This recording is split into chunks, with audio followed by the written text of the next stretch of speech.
এখনকার মা বোনেরা কোরআন, আগে কোরআন পড়তো, কোরআন শিখতো, কোরআন জানতো, কোরআন মানতো, কিন্তু এখনকার মা বোনেরা ফোন নিয়ে পড়ে থাকে। সন্তানরা ফোন দেখবে, সন্তানরা তাদেরকে ভালো বানাবে, সন্তানদেরকে ভালো বানাবে, কিন্তু মাই তো সারাক্ষণ ফোনের মধ্যে ডুবে থাকে। এই সন্তান আর কত ভালো হবে বলেন, ঠিক না বেঠিক? আগে যদি বিয়ে দেওয়ার জন্য আমাদের সভাপতি ছেলে বিয়ে দেবে, পাত্র দেখার জন্য যদি যেত, পাত্রী দেখার জন্য যদি যেত, জিজ্ঞাসা করতো কোরআন পড়তে পারে কিনা, হাদিস পড়তে পারে কিনা, নামাজ পড়ে কিনা, আরকান আহকাম জানে কিনা, আত্তাহিয়াতু পারে কিনা, তাশাহুদ দুরুদে ইব্রাহিম হবে কিনা, দুআয়ে মাসুরা দোয়া কুনুত হবে কিনা, এমনি ভাবে জিজ্ঞাসা করতো। যদি মেয়ে বলতো পারি পারি পারি, কোরআন পড়তে পারে কিনা, কোরআনটা সামনে দেওয়া হতো, একটু পড়ে শোনাও। ঠিক বলছি না বেঠিক বলছি? আগের সময় এইগুলো জিজ্ঞাসা করা হতো, ওগো মা আমার বলো দেখি কোরআনটা পড়তে পারো কিনা, হ্যাঁ পারি, তাইলে রিহালটা সামনে দেওয়া হতো, দুইটা আয়াত পড়ে শোনাও। আমাদের পাত্রীরা কোরআন পড়ে শোনাতো। আর এখনকার সময় আমাদের ইয়াং জেনারেশন মেয়ে দেখতে যায়, দেখতে যাওয়ার পরে কোরআনের কথা হাদিসের কথা তো নাই, যে এই জিজ্ঞাসা করে ভাবি আপনার টিকটকে ফলোয়ার্স কতজন? ঠিক না বেঠিক? টিকটকে ফলোয়ার্স কত? ফেসবুকে রিলস ভিডিও দিলে ভিউজ কেমন হয়? ইউটিউব কি মনিটাইজেশন করা আছে? অ্যাকাউন্ট নাম্বার বসানো আছে? আপনি কি স্টার পেয়েছেন? ঠিক না বেঠিক? এইগুলো এখন জিজ্ঞাসা করা হয়। আহা, আল্লাহ হেদায়েত নসিব করুন, বলেন আমিন। এরপরে আরো অনেক কথা আল্লাহ রাব্বুল আলামিন বলেছেন, ওয়া করনা ফি বুয়ুতিকুন্না ওয়ালা তাবাররাজনা তাবাররুজাল জাহিলিয়াতিল উলা, ওগো নারীরা পর্দার মধ্যে থাকো, জাহিলি যুগের মেয়েদের মতো সাজুগুজু করে নিজেদেরকে প্রদর্শন করে বেড়ায়ও না। কিন্তু এখনকার মা বোনেরা সাজুগুজু ছাড়া বের হয়, শুধু বের হয় তা না, এখন আবার ঘরে ঘরে বিউটি পার্লার। ঠিক না বেঠি? এই বিউটি পার্লার কে দিয়েছে? হ্যাঁ, বিউটি পার্লার আছে না নাই? বিউটি পার্লারে খুব কায়দা করে সাজুগুজু করে রাস্তায় বের হয়, ওইগুলো দেখে যুবকেরা পাগল হয়ে যায়, এই মেয়েরই লাগবে। পরে দেখা যায় বিয়ে শাদী করার পরে সংসারে আর বনিবনা নেই। কারণ কি? কারণ উপরে ছিল, মুখে ছিল গ্রামীণ ফোন, কিন্তু পার দিকে যে ওর ওই যে ওয়ারিদ এয়ারটেল, এটা খেয়াল করেনি, কথা কয় না। উপরের নেটওয়ার্ক ছিল কিসের? গ্রামীণ ফোনের, নিচের দিকে কি ওয়ারিদ, ওই যে কি এয়ারটেল, রবি, মানে মাঠে না গেলেই নেটওয়ার্ক পায় না, সাজুগুজু করে। এইগুলো দেখে যুবকেরা পাগল হয়। ওগো আমার মায়েরা বোনেরা, যে চেহারাটা দেখিয়ে বেড়ান, এই দায়ুস মহিলার আল্লাহর নবী সাল্লাল্লাহু আলাইহি সাল্লাম সুপারিশ করবেন না, বলেন নাউজুবিল্লাহ। আল্লাহর নবীর কন্যা ফাতেমা, আল্লাহর নবী যখন আহত হয়েছেন, ছুটে চললেন ফাতেমা রাদিয়াল্লাহু তাআলা আনহা উহুদের ময়দানে। যাওয়ার পরে পিতার কাছে যেয়ে দাঁড়ালেন। আল্লাহর নবীর হুঁশ ফেরার পরে দেখলেন ফাতেমা পাশে বসা। আল্লাহর নবী বললেন, ওগো ফাতেমা, তুমি কেন এসেছো? ফাতেমা রাদিয়াল্লাহু তাআলা আনহা বললেন, নবী গো, চারিদিকে আপনার মৃত্যুর খবর ছড়িয়ে গিয়েছে, আমি কি করে বাড়িতে বসে থাকি? আমার কলিজার টুকরা বাবা মৃত্যু হয়ে গেছে, এমন খবর শোনার পরে কি করে আমি বাড়িতে বসে থাকবো? এই জন্য ছুটে এসেছি। আল্লাহর নবী বললেন, ওগো ফাতেমা, তোমার বোরখার মধ্যে একটা ছিদ্র দেখা যায়, ছেঁড়া জায়গা দেখা যায়, যেই জায়গা দিয়ে তোমার গায়ের রং দেখা যায়, বলো দেখি ওই ছেঁড়া জায়গা দিয়ে তোমার গায়ের রং কি পৃথিবীর কোনো মানুষ দেখেছে নাকি?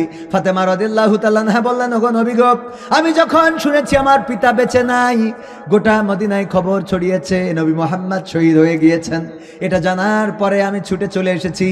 আমার বোরখায় যে ছেঁড়া, এটা আমি ভুলি নাই। আমি ওই অবস্থার মধ্যেও আমার ছেঁড়া জায়গাটা, আমার বোরখার ছেঁড়া জায়গাটা মুঠ করে ধরে নিয়ে এসেছি। পৃথিবীর কোনো মানুষ আমার এই ছেঁড়া জায়গা দিয়ে আমার গায়ের রং দেখতে পারে নাই। আল্লাহর নবী বললেন, ওগো ফাতেমা, শুনে নাও, যদি তোমার ওই বোরখার ছেঁড়া জায়গা দিয়ে পৃথিবীর কোনো মানুষ তোমার গায়ের রংটা দেখে ফেলতো, আমি নবী পরকালের ময়দানে তুমি আমার কন্যা, এই পরিচয়টা দিতাম না। আল্লাহু আকবার বলবেন না? তুমি যে আমার কন্যা, অথচ এত ভালোবাসার কন্যা ছিলেন। যখন আল্লাহর নবী সফরে বের হতেন, সবার শেষে দেখা করতেন ফাতেমা রাদিয়াল্লাহু তাআলা আনহার সাথে, আর বাড়িতে ফিরে এসে সবার আগে দেখা করতেন ফাতেমা রাদিয়াল্লাহু তাআলা আনহার সাথে। আল্লাহর নবী বলেছেন, যদি কেউ আমার ফাতেমাকে কষ্ট দেয়, সে যেন আমাকে কষ্ট দেয়, আর যদি কেউ আমার ফাতেমাকে খুশি করে দেয়, সে যেন আমি নবীকে খুশি করে দেয়। বলেন আল্লাহু আকবার। এই ভালোবাসার কন্যা ফাতেমাকে আল্লাহর নবী সাল্লাল্লাহু আলাইহি সাল্লাম এত ভালোবাসার পরেও গায়ের রং যদি পৃথিবীর মানুষ দেখে ফেলতো ওই পরকালের ময়দানে, আল্লাহর নবী বলেছেন আমি তোমার কন্যা বলে পরিচয় দিতাম না। এবার মা বোনেরা চিন্তা করে দেখেন, আপনার গায়ের রং, আপনার হাতের রং, আপনার পায়ের রং, মুখের রং, চোখের রং, সব কিছু পৃথিবীর মানুষ কতজন কত বেগানা দেখলো, কত মানুষকে দেখালেন। এখন আবার ভিডিও কলে দেখানো যায় না, যায় না? দেশের মানুষ তো দেশের মানুষ বিদেশের মানুষেরও দেখায়, আছে না নাই? ওগো আমার ভাইয়েরা, ওগো আমার মায়েরা, ওগো আমার বোনেরা, এই জন্য পর্দা বজায় রেখে চলতে হবে। আল্লাহ সবাইকে সেই তৌফিক দান করুন, বলেন আমিন। এরপরে 10 ব্যাগ বাকি ছিল, কয় ব্যাগ? ফজলু ভাই 500 টাকা আল্লাহ দানকে কবুল করে নিন, নেখায়াত দান করে দিন, বলেন আমিন। কাশীপুর মহিলা মাদ্রাসার শিক্ষক 2 বস্তা সিমেন্ট করলেন দান, আল্লাহ বাড়িয়ে দাও, সম্মান নেখায়াত দিয়ে দাও, মনের স্বপ্ন পুরা করে দাও, আপন জনদের কবুল করে নাও। আর 8টা ব্যাগ বাকি, এই 8টা ব্যাগ দেওয়ার মতো নাম কি কেউ লিখিয়েছেন? নাম যদি না লিখাই থাকেন তাইলে আরো 2-1টা সঙ্গীত শোনাবো, প্রবাসীদের গান। হ্যাঁ হ্যাঁ, জাহিদ ভাই 1 ব্যাগ আর 7 ব্যাগ বাকি। যেই গানটা গাওয়ার কারণে আমার জিকর গাছায় কলার ধরে টেনে নিয়ে যে নির্যাতন করলো, নিষ্পেষণ করলো, যেই ভাইরা নির্যাতন করেছিল পরবর্তীতে ক্ষমা চেয়ে নিয়েছিলেন, সেই সময় আমি বলেছিলাম কিছুই মনে করি নাই, কিন্তু আমরা মনে করি আর না করি, মনে করার মালিক কে? আল্লামা সাঈদীকে যারা ফাঁসির কাস্টে ঝুলাতে চেয়েছিল, ফাঁসির কাস্টে ঝুলাতে পারে না এটা ঠিক, কিন্তু তাদের ষড়যন্ত্র থেমে থাকে নাই। তারা আল্লামা সাঈদীকে কি করলো? জেলখানা থেকে নিয়ে গেল, চিকিৎসার নামে ইনজেকশন পুশ করে শহীদ করে দিল। 2024-এ 2023-এর 14ই আগস্টে আল্লামা সাঈদীকে শহীদ করা হলো। 2024-এর 14ই আগস্ট আর আসে নাই, 5ই আগস্ট একেবারে পুটলা পুটলি বান্ধে নিয়ে দাদার দেশে যাওয়া লাগলো, বলেন ঠিক কিনা? যেই লোকগুলো আল্লামা সাঈদীর ওসিয়াত করা কবর দেওয়ার কথা ছিল কোথায়? খুলনায় সিদ্দিকিয়া আলিয়া মাদ্রাসায় আল্লামা সাঈদীর ওসিয়াত করা কবরস্থানটা সেই জায়গায় তৈরি করা ছিল। ওসিয়াত করা জায়গাটাই খুলনায় যারা কবর দিতে দেয় নাই তারা বলেছিল খুলনার ইহুদি দেলোয়ার হুসাইন সাঈদী, বলেন নাউজুবিল্লাহ। ওরা স্লোগান দিয়েছিল, এখনো অনলাইনে আছে না নাই? খুলনার ইহুদি দেলোয়ার হুসাইন সাঈদী। এই কথা যারা বলেছ, তোমরা যদি বাবার বেটা হয়ে থাকো আজকে রাজপথে দাঁড়াও দেখি। সাঈদী ভক্তরা তোমরা ক্ষমতায় থাকতেই তার জানাজা পড়িয়ে পিরোজপুরে দেখিয়ে দিয়েছে এই বাংলাদেশের সর্বশ্রেষ্ঠ জানাজা হয়েছে, বলেন ঠিক কিনা? আর তোমাদের বাবারা মারা গেলে জানাজা পড়ার জন্য লোক পাওয়া যায়, তোমাদের মায়েরা বোনেরা বাংলাদেশে দাঁড়ানোর মতো সাহস করে না, কারণ এই বাংলাদেশের সাথে যারা দুর্নীতি করেছে, 2 নম্বরই করেছে, তাদের অবস্থান এই বাংলাদেশে হবে না। আর দেশপ্রেমিক যারা তারা শহীদ হয় ঠিকই, তাদের কবর দিতে না দিলেও এই জমিনে তাদের কবর আছে না নাই? আছে না নাই? পিরোজপুরে আল্লামা সাঈদীর কবর হয়েছে, অথচ যারা আল্লামা সাঈদীর কবর বঞ্চিত করেছে ওই সিদ্দিকিয়া আলিয়া মাদ্রাসায় খবর দিয়ে দেয় নাই, এদের অনেকের লাশ এই জমিনে শিয়াল কুত্তায় খেয়ে যাবে, বলেন ঠিক কিনা? যেই গানটা গাওয়ার কারণে নির্যাতিত হয়েছিলাম, আপনার এই জিগরগাছায় সেই গানটাকে একটু শোনাবো। টেকনাফ থেকে তেতুলিয়া, রূপসা থেকে পাথুরিয়া, একটি নামে সবাই যাকে চেনে, 1-2 জন নয় 1.5 শতাধিক মানুষ জীবন দিল শুধু জারি প্রেমে। সেই মানুষের মুক্তি চেয়ে যেতাম আমি গান গে, সেই মানুষের মুক্তি চেয়ে যেতাম আমি গান গে, সেই মানুষটি নাই দুনিয়ায় নাই।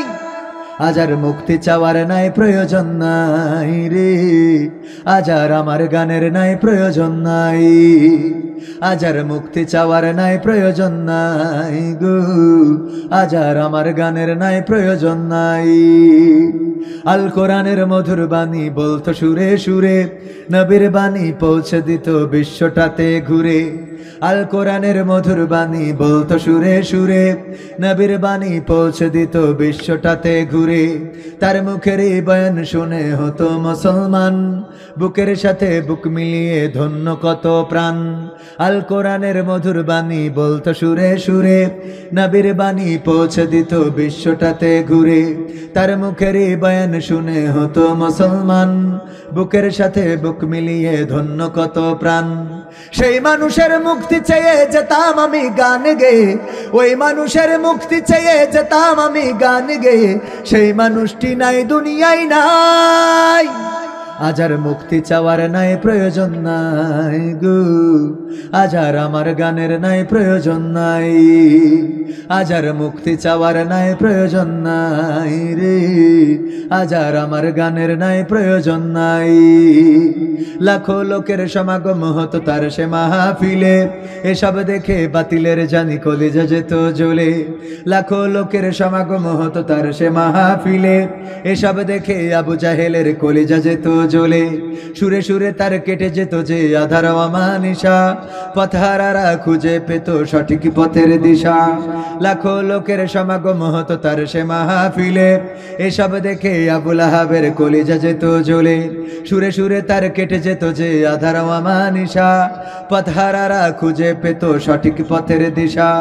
সেই মানুষের মুক্তি চেয়ে যেতাম আমি গান গেয়ে, ওই মানুষের মুক্তি চেয়ে যেতাম আমি গান গেয়ে, সেই মানুষটি নাই দুনিয়ায় নাই।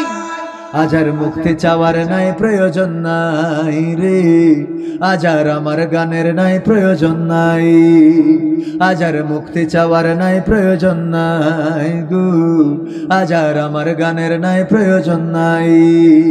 টেকনাফ থেকে তেতুলিয়া, রূপসা থেকে পাথুরিয়া, একটি নামে সবাই যাকে চেনে। এক দুইজন নয়, ১৫০ শতাধিক মানুষ জীবন দিল শুধু জারি প্রেমে। সেই মানুষের মুক্তি চেয়ে যেতাম আমি গান গেয়ে, ওই মানুষের মুক্তি চেয়ে যেতাম আমি গান গেয়ে, সেই মানুষটি নাই দুনিয়ায় নাই। আজ আর মুক্তি চাওয়ার নাই প্রয়োজন নাই রে, আজ আর আমার গানের নাই প্রয়োজন নাই, আজ আর মুক্তি চাওয়ার নাই প্রয়োজন নাই গো, আজ আর আমার গানের নাই প্রয়োজন নাই। এই গানটা বাংলাদেশে গাইতাম যে আমি সেই মানুষের মুক্তি চেয়ে যাই। এই গাওয়ার কারণে, এই গান গাওয়ার কারণে আমাকে ঝিকরগাছায় ধরে নিয়ে শুধুমাত্র কৈফিয়ত চাওয়া হলো যে রাষ্ট্র যাকে যুদ্ধাপরাধীর মামলায় রায় দিয়েছে তার বিরুদ্ধে গান গেয়ে কি আপনি রাষ্ট্রদ্রোহী পাপ করেননি?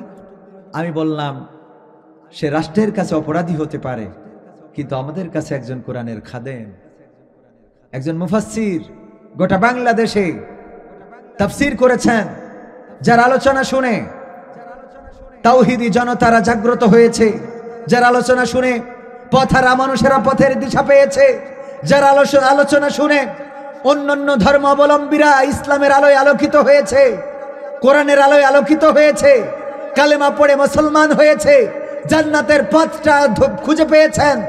এই কোরআনের পাখির পক্ষে গান গায়।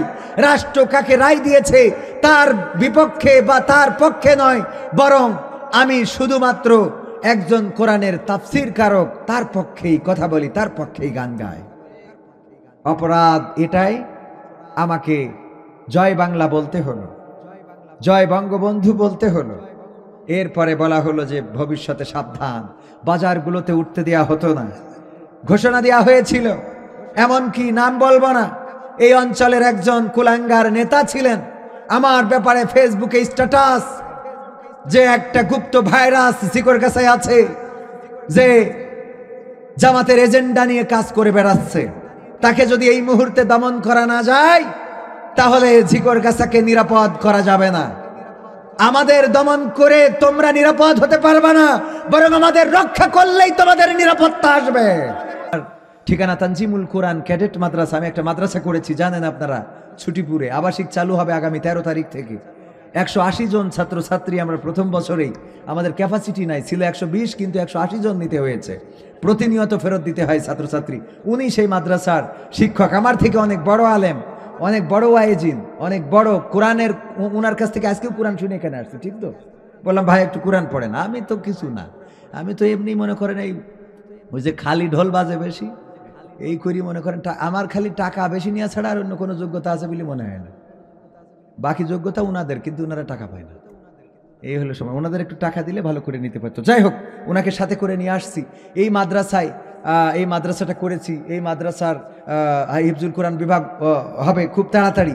তো আমরা এই ঝিকরগাছা চৌগাছায় আমরা আসি বলেই ইসলামকে বা কোরআনকে হাদিসকে এইভাবে নিয়ে যাচ্ছি আমাদের যে কথা বলছিলাম আমার পথ হারাই ফেলছি, যে আমরা বলেছি ইন্না সলাতি ওয়া নুসুকি ওয়া মাহইয়ায়া ওয়া মামাতি লিল্লাহি রাব্বিল আলামিন। আমাদের জীবনকে আমরা কুরবানি করেছি কার রাস্তায়? আল্লাহর রাস্তায়। সুতরাং তোমরা আমাদের মারলে সেটাকে আমরা অ্যাকসেপ্ট করি, কারণ আমরা শহীদ হতে চাই। ঠিক না ভাই? ঠিক। শহীদের ওপারে কি শাহাদাতের তামান্না নিয়ে ঘুরে বেড়াই। তো আমাদেরকে ভয় দেখায় কোনো লাভ নাই। আমরা যতদিন বেঁচে থাকবো ততদিন আল্লাহর পথে কাজ করে যাবো, যতদিন বেঁচে থাকবো কোরআনের পথে কাজ করে যাবো। তোমরা আমাদেরকে মারবা, আমরা তো জান্নাতে যেতে চাই। সুতরাং মেরে আমাদের জান্নাতের পথটা আগিয়ে দাও। সিমেন্ট আর কে দিয়েছে? মুকুল মিয়া 3 ব্যাগ। আমার মুকুল মিয়া দিয়েছে 3 ব্যাগ। তাহলে কয় ব্যাগ হয়েছে? 65। কয় ব্যাগ হয়েছে সিমেন্ট? 66। আর বাকি আছে 4 ব্যাগ। তাহলে আরো একটা গান মনে গাইতে হবে। আমার বাংলাদেশের প্রবাসীদের গল্প বলি শোনো, আমার ঝিকর গাছার প্রবাসীদের গল্প বলি শোনো। এ গল্প তো কল্পনা নয়, তোমরা কি তা জানো? ও ভাই, এ গল্প তো কল্পনা নয়, তোমরা কি তা জানো? আমার বাংলাদেশের প্রবাসীদের গল্প বলি শোনো। পল্লী গায়ের দুরন্ত ছেলে বাপে ডাকে খোকা, হঠাৎ করে ঢুকলো মাথায় বিদেশ যাওয়ার পোকা। রোগে শোকে ক্লান্ত পিতা খাটার নাই উপায়, বেকার ছেলের এমন কথায় বাবাও দিল সাই। ক্ষেতের জমি হালের গরু বিক্রয় করে দিয়ে বাকি টাকা করলো পূরণ মায়ের গহনা নিয়ে। অনেক আশা বুকে বেঁধে ছাড়লো যখন বাড়ি, সে যে কি বেদনা বিধুর ছিড়লো যেন নাড়ি। মায়ে কান্দে, ভাইয়ে কান্দে, কান্দে আপন জন, চোখের জলে বুক ভেসে যায়, শক্ত করে মন। এমন মানুষ কোন সে জনা, এমন মানুষ কোন সে জনা, তোমরা কি তা জানো?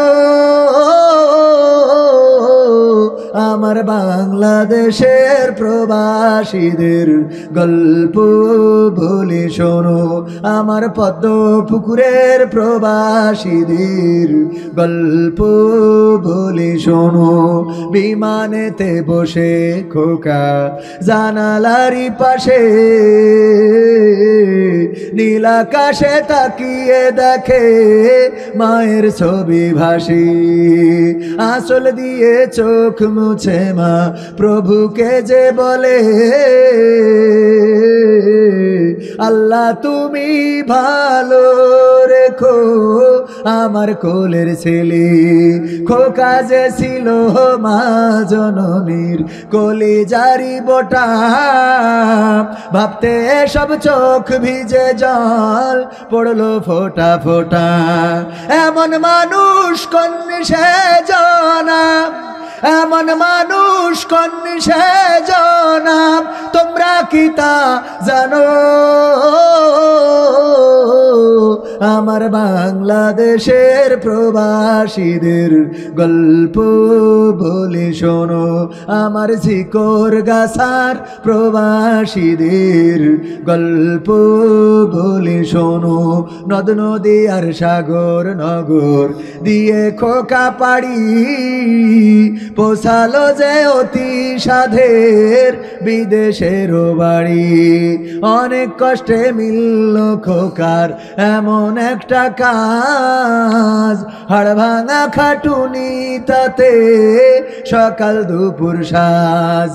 রোগে শোকে কাজ করে যায়, করে না অবহেলা, আকাশ সমান স্বপ্ন দেখে কাটিয়ে দেয় বেলা। জননীর সাথে যখন খোকা কথা কয়, বলে বাবা কেমন আছো জানতে ইচ্ছা হয়। মাগো আমি ভালো আছি, মাগো আমি ভালো আছি, দুঃখ নেই তো কোনো। আমার ঝিকর গাছার প্রবাসীদের গল্প বলে শোনো, আমার মালয়েশিয়ার প্রবাসীদের গল্প বলে শোনো। হঠাৎ করে বাবা বলে টাকার যে দরকার, তোর মায়েরই বড় অসুখ দেখাবো ডাক্তার। চিন্তায় আমার বাড়ছে আবার তোর বোনেরই নিয়ে, দিনে দিনে হচ্ছে বড় দিতে হবে বিয়ে। তোর ভাইয়েরই লেখা পড়ার খরচ বেড়ে গেছে, দরকার এখন অনেক টাকার, তোর কাছে কি আছে? পাইনি বেতন এখনো খোকা, পকেটটা যে ফাঁকা, তবুও বলে ভেব না বাবা দেব আমি টাকা। এমন মানুষ কোন সেজনা, এমন মানুষ কোন সেজনা, তোমরা কি তা জানো? আমার ঝিকর গাছার প্রবাসীদের গল্প বলে শোনো, আমার সৌদি আরবের প্রবাসীদের গল্প বলে শোনো। দিন মাস গুনে খোকা এখন পৌঁছালো বছরে, করতে হয় কাজ এখন যে তার 10 তলার উপরে। হঠাৎ করে কি হতে কি যেন হয়ে গেল, 10 তলারই উপর থেকে খোকা পড়ে গেল। আকাশ সমান স্বপ্নগুলো আকাশে গেল উড়ে, দেহ থেকে প্রাণ পাখিটাও গেল যে ভাই ছিড়ি। বন্ধুরা যে এসে দেখে রক্তে তরতর, নিথর দেহ পড়ে আছে জমিনের উপর। এমন মানুষ কোন সেজনা, এমন মানুষ কোন সেজনা, তোমরা কি তা জানো? আমার ঝিকর গাছার প্রবাসীদের গল্প বলে শোনো, আমার যশোর জেলার প্রবাসীদের গল্প বলে শোনো। পাঠাতে হবে লাশটা দেশে, আপন তো কেউ নাই, বন্ধুরা সব মিলে মিশে করলো এ কাজটাই। শুনে এ খবর মা জননীর সে কি আহাজারি, তার কান্দনে আকাশ বাতাস হচ্ছে যে ভাই ভারী। অবশেষে খোকার কফিন পৌঁছালো যে বাড়ি, ভাই বোনার গায়ের স্বজনের সে কি আহাজারি। মা জননী কেঁদে বলে ওরে আমার ছেলে, বিদেশ থেকে কোন দেশে তুই গেলি আবার চলে। মাগো আমি সুখানিতে, মাগো আমি সুখ কিনিতে জীবন দিছি জানো। আমার পদ্মপুকুরের প্রবাসীদের গল্প বলে শোনো, আমার ঝিকর গাছার প্রবাসীদের গল্প বলে শোনো।